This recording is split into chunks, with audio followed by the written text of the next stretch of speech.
নমস্কাৰ বীমা ব্যৱসায়ীৰে আপুনি স্বাৱলম্বী হ'ব বিচাৰে নেকি যদি স্বাৱলম্বী হ'ব বিচাৰে ফুল টাইম বা পাৰ্ট টাইম যিকোনো ধৰণে হ'ব পাৰিব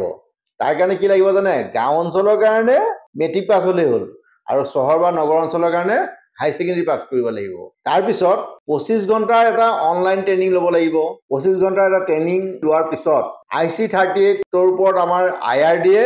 এটা এক্সাম পাতে সেই এক্সামটোত 50ৰ ভিতৰত 18 পালেই ফুল মানে 35%। যেতিয়া আপুনি পাছ কৰিব LIC এখন লাইসেন্স পাব LIC লাইসেন্স পোৱা মানে আপুনি বীমা ব্যৱসায় কৰিবৰ কাৰণে উপযুক্ত ব্যক্তি তাৰ কাৰণে আপুনি কি কৰিব লাগিব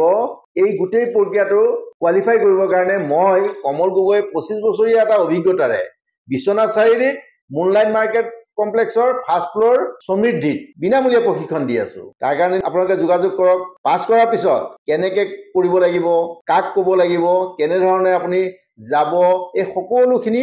মোৰ দ্বাৰা প্ৰশিক্ষণ দি থকা হৈছে নিশ্চয় আপুনি পাৰ্ট টাইম বা ফুল টাইমেৰে এই ব্যৱসায়টোৰ লগত জড়িত হ'ব পাৰিব গতিকে হয় মোৰ লগত আপোনালোকে পোনপটীয়াভাৱে যোগাযোগ কৰক নহয় মোৰ সমৃদ্ধি লৈ আহি আপোনালোকে যোগাযোগ কৰক ধন্যবাদ